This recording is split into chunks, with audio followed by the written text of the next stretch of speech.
ガジャファルコンズの千秋です。安藤です。今日は大学受験予備校日学が入試シーズン直前に教室を閉鎖した件について話していきたいんやけど、東京新宿区で大学受験予備校を運営する会社が4日事業を停止し、近く自己破産を申し立てる方針であることを代理人の弁護士が明かした。で、その事業を停止したのが東京新宿区で大学受験予備校の日学を運営する日本学力振興会で、この日学っていうのが少人数制の授業を展開して40年以上の指導実績があって、帝国データバンクによると他の時点で在籍した受講生はおよそ130人。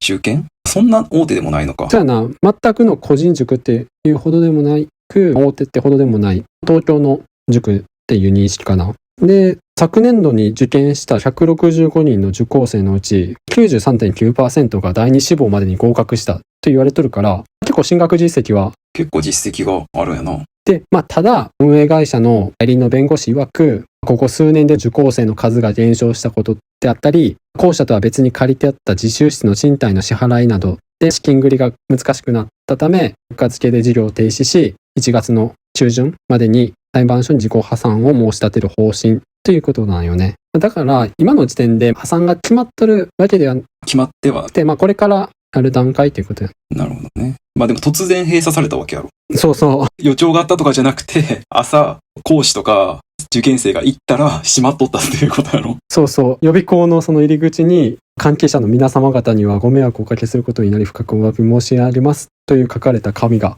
ポンと貼られとっただけだったらしい。そりゃびっくりするわな。昨今の脱毛サロンみたいなやり方やな。あったな。倒産が相次ぐ脱毛業界みたいなやり方やな、これ。確かに。でも結構こういう塾業界がさ、今結構倒産が陥っとるらしくて、大学受験予備校って呼ばれて学習塾の倒産ってくくりやったら、去年1年間で53件に達しとるらしいよね。これがその2000年以降で最多っていう感じで、時代の流れもあるかもしれんけど、学習塾っていう自体がもう結構厳しいらしいよね。でもどうなんやろな。新しくどんどんできつつも、潰れる会社も多い。潰れる予備校も多いとかやったらどうなの？それが多いのか少ないのかっていうと、最多を更新しとるから多いのは多いんやろうけど。だから学習塾ってくくりやったら、参入は本当に教えれる技量があれば、と場所やな、テナントがあれば、もう誰でも参入できるから、しやすいっちゃしやすいけど、潰れるのも多いって感じかな。らしいな。知らんかったけど、結構参入しやすいらしいな、予備校って。そうそう。文部科学省とかにも認証しの線でも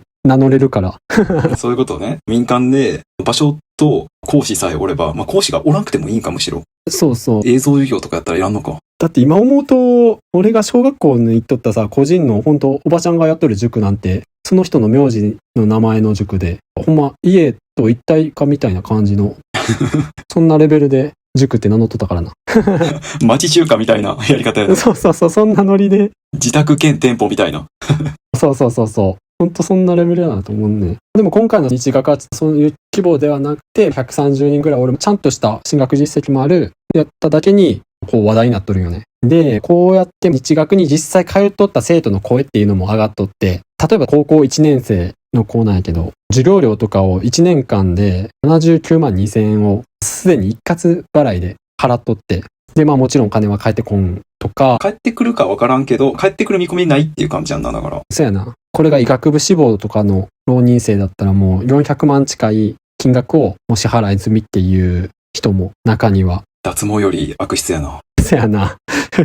だからこれが返金対応ができるかっていうのは今後次第にはなってくるけど、難しいかなみたいな。被害額の単価で言ったら全然脱毛とかより高いかもしれんな。確かにな。で、業界として救いの手って言うとあれやけど、学研エルスタッフィングっていう会社が運営しておる学研の家庭教室っていう会社は日学の閉鎖に伴って在校生をとか講師も対象する救済支援を1月8日から開始した。支援内容としては高校1、2年生に対しては3月末までに最大8回の無償指導と、高校3年生と浪人生とかには最大4回の無償指導を実施。だから受け入れ体制が結構できとるよね。4日にニュース出て8日にもうこういう受け入れ体制ができるっていうのはすごい判断早いなって思うけどな。学研だからすごい称賛されとるよな。実際これでさ、在校生が学研に流れたら感謝するわな。いやし、もうそこで授業を受け取ったらそのまま入塾するよな。する。賢いよな、このやり方は。イメージも上がるしな。そうそう。親御さんからしてもな、すごいもう感謝しきれんぐらいの。でもどうなんやろうな。すごいセールスのチャンスやって考えたんかもな。この学研は。でも実際それでな、話題にもなって、いろんな人の目に留まるってなったら、話題性もそうやし、対応も称賛されとるから、学研としては大成功やわな。ウィンウィンやわな。ウィンウィンやで。で、この日学っていう新宿にある予備校やから全国的な、知名度はないんやけど、そもそもその新宿自体が結構な予備校の密集地らしいんよね。だから、競合とかもあるんやけど、新宿がさ、予備校銀座って呼ばれとんのやろ。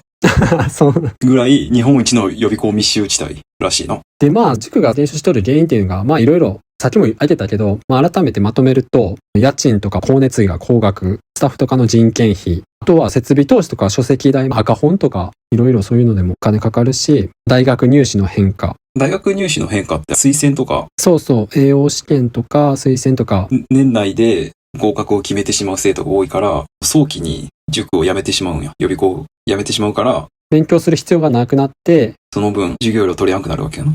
そうそう。最後に現役志向で浪人自体が減少しとるっていうのも上がっとったな、理由として。浪人ってさ、絶対予備校からしたら太客やんな。太客やな。浪人が増えれば増えるほど儲かるわな。で、浪人は一浪で終わらずに二浪三浪もする人おるからな、中には。そうやんな。だって現役生やと学校の授業が終わってからしか講義受けへんから。そうそう。その分な、受講料取れへんからな。そうそう。もう学校でやった授業がもう浪人の小回りになるから、その分。受講料が高額になるわけやな、浪人の方が。そうそうそう。結局さ、こうやっていろいろ、俺らも喋ってきたけど、感想としては本当なんでこのタイミングがっていう感じやん。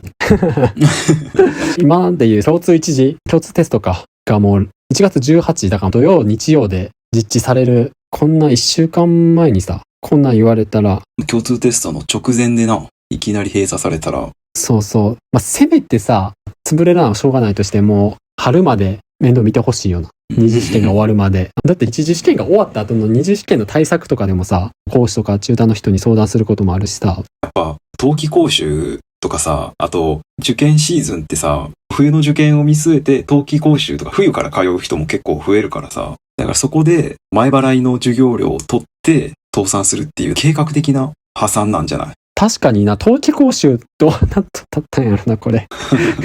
一瞬詐欺やけどな、そこまで考えとったらもう悪質やけど。少しでも負債を補填しようっていう考えなんじゃない？なるほどね。やっとることやばいけどな。やばいな。あと受験生のそのメンタルが心配やわ。普通にこんなタイミングで。確かにな。各有俺も実は浪人を経て大学に行ったわけで、1年間浪人時代があったんやけど、俺が受けたのはもう12年前とか13年前のセンター試験って。今はなきな。センター試験でさ、失敗する子とかおるやん。浪人生って現役に比べてもうより敏感っていうかもう。シビアやからな、失敗できやんっていうのはあるよな。そう、シビアやってきたから、翌日の授業、ホームルームみたいな時にさ、テストの点数とか報告するんやけど、その時にダメやった子は、そもそもそのホームルームに来んとか、来ても途中で泣いちゃうとか、そういうレベルの子もおんのよね。で、それをチューターに愚痴ったり、慰めてもらうメンタルケア。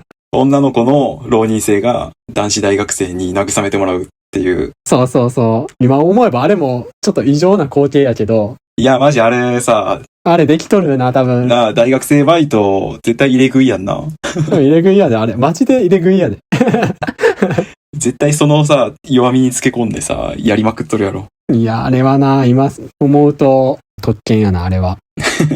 で、そういうのを含めて、受験生っていうのは、やっぱどこかにな、よりどころが欲しいわけよ。それが今まで勉強を見てもらっとった先生とか、講師、チューター、誰でもいいけど、その人らも塾が潰れたってことでも会えん可能性もあるしさ。確かにな。別に塾がなくなったことよりも教えてもらっとった講師に会えやんくなるのがきついよな。そうそう。そういう子もあるから、だからほんとタイミングがもうなんでなんやって感じやけどな。やっぱでも、学習塾の経営、やっぱ少子化で厳しいんかなって思ったんやけどさ、調べてみると、受験生の母数は減っとるけど、需要は高まっとるみたいやな。だからもう今塾に行くのが当たり前みたいな感じになっとるん。そうそう。実際に学習塾の売り上げ、業界全体の売り上げも右肩上がりなの今。でもどうなんやろ、それってやっぱりさ、大手予備校とかの話なんじゃない？まあ、それはまあそうやろうな。今は少子化で大学がさ、全入時代、昔から言われとったけど、難関に結構入りたいっていう受験生が多くて、不景気っていうのもあると思うんやけど、だから、人気のない大学は本当に人気ないっていうか定員割れまくっとんだけど、逆に難関の人気の大学、旧帝大とか、G マーチとかって言われるような、あと早慶上智とか、その辺はもうすごい逆に倍率が高まっとるらしくて。一極集中やな。そういうところに入るために、やっぱり予備校っていうのは必須になっとるみたいやな。確かにな。だから、高い授業料払ってでも質の高い予備校とか、予備校講師に教えてもらうために予備校に通うっていう風なビジネスの流れみたいなのができてるみたいな。その点で言えばこの日学も一応長い歴史があって、志望校も 93% ぐらい叶えとるってなったら、触れ込みだけ見たらいい塾やったんやろな。予備校の授業料が上がっとるから、単価を上げて売上高が上がっとるっていう話らしくて。ああ、なるほどね。受験生の母数減っとるから、その生徒の取り合いになっとるんよ。はいはい。だからこういう日学みたいなところは大手でもないし、多分集客があんま上手くなかったから、あんまり受験生集められやんだよな。しかもよりによって新宿っていう予備校銀座に織り込まれたら、いくら歴史のあるところでもこういう感じになるっていうのは。でも、っちゃ悪いけど、田舎からしたら、浪人の予備校ってのはもう大手しかないわけよね、選択肢が。そうやろな。結局俺が三重から名古屋の大手の予備校に行ったんやけど、もうそれ以外の選択肢がないから行ったってだけで、どんどん個人でやっとるような予備校とかは、もっとこれからよっぽどその触れ込みがないと。で、授業料だけじゃったら、こうやってまた生産つかんのじゃないかなって思うな。よっぽど授業内容がいいとかじゃないと。でもこれあれやな。実際に通っとった高校生とかでさ、100万とか400万とか授業料払っとったって書いてあったけど、高いな、今の予備校って。ああ、高いな。俺が行っとった時は、俺河合塾やったんやけど、全然そんな、月1コマだけやったら2万とか、月じゃねえか。ワンクール、ワンタームで2万とかそんなんやったからさ。全然そんな、俺自習室目当てやったからさ、1コマだけ取って、結構安上がりに安く済ましとったからさ、こんなするんやっていう感じやな。確かに、俺も駿大の予備校行っとったんやけど、駿大は高かったよ。浪人の予備校は高いやろ、絶対。授業詰め込むし。そう。推薦で入るのが一番安上がりやんな。いや、ほんとそう。俺とかもう一般入試しかなかったからさ、成績悪かったから。一般入試で、しかも滑り止めで私学も何個か受けなあかん状況やったから。だから予備校通わざるを得やんかったし、だから親からしたらやっぱ一番推薦でさっさと決めてもらうのが一番いいやろな。で、国公立とかに入ってもらったら一番いいやろな。確かにな。だって今の時代ってさ、もちろんその国公立、私立含めてなんやけど、受験勉強で入るのも半数ぐらいのレベルらしいね。50%。そう、一般入試でってことか。そう。ほとんど推薦なんや。ほとんどっていうかもう半数以上が。そう。国公立とかに比べたら、さすがに8割ぐらいらしいんやけどな。中には、経験のある程度の救済持っとけば、英語の免除とかもあるんやろ。そう。今はな、TOEIC とか英検で、ある程度英検やったら、1級とか準1級とか取っとったら、もうテストが満点扱いになるとか、そういうのもあるみたいな。だからもうそれ狙いでさ、一本集中で高1とかからがっつり勉強して、そういう狙いももう今はありかもしれんな。でもそういうところは私立やろうけどな。俺ら、田舎のさ、進学校はさ、国公立至上主義やったからさ。進学校あるあるな、田舎の。国公立だけが大学みたいな言い方やったから。確かにな、今思うと。国公立に行くことが正義やと思っとったもんな。そう。そういう雰囲気やった、学校全体が。ちゃんとな、9科目びっしりやって、センターも全科目受けて、国公立お前らは行けみたいな。逆に次第で教科絞っていくことは悪。逃げみたいなな。そう、逃げみたいな感じで思われとったもんな。もともとさ、私立のさ、カンカン同率とかの大学が第一志望やった子がおったんやけどさ、それを進路指導で先生に言ったら、諦めんのまだ早いって言われたって。最初から私立が諦めの選択になる。それ言われたやつめっちゃキレとったわ。いや、そりゃそうやろ。でやって、全部バランスよく全部の教科やって、全体的にあんま点数取れんくなって、結局狙ってた私立もいけんくなるっていう悪循環よ。田舎のなんちゃって進学校あるある。ちゃんと科目絞って最初からやっとけばよかったのに、無理に国公立目指して。でも俺らは国公立至上主義に流されてかわからんけど、最初から国公立を狙っとったから。そうやな。で、俺らもさ、指定校とかでさ、もう夏ぐらいに決まっとった奴らはさ、結構羨ましがったり、ある意味バカにしたりしとったやんか。夏ぐらいにもう受験終わって。そうやな。ずっと夏休みずっと遊びほうけとったやつ。でも今はさ、半数がもうそういう時代やからもう、それがある意味当たり前になってきて、全然羨ましがってバカにするやつってもうおらんくなってくるんじゃないかな。だからもうどんどん大学入試もこう時代によって変化していくからさ、あと10年後20年後とかやったらもう塾自体がもっと手苦しくなっとるかもしれん。それかもう推薦に特化した予備校とかもな。ができるかもな。確かにな。むしろそういう方にシフトチェンジした塾がこれから需要ありそうやけどな。そういうところもできてきとるっていう話だけどな、その早稲田の推薦のみに特化した塾とかな。それで早稲田の推薦狙っとる人からすればな、ドンピシャやからターゲット絞ってやるのもいいよな。こう言ってさ、その日学が破産することになってさ、結局その出資しとんのは親なわけやからさ、親からしたら予備校が潰れたりしたらもう目も当てられやんから。いや、ほんとそうやで。だからもうそうなってくるとやっぱもう大手に通えってなるんじゃないこれから。いや、まあそうやな。ちょっと中小とかの予備校には通わせづらくなるわな。こういう事例ができてしまっただけにな。だから学研もその業界的なその悪いイメージを払拭しようと思ってすぐ行動に移したんやと思うけど。大手一強の時代になってくわな、予備校も。そうやな、いわゆる御三家、河合塾、駿大、よゼミか。東進衛生予備校か。あ、今東進すごいな。東進は俺らの時から台頭し始めて、バカ高いけどな。東進は高いイメージあるな。東進は高い。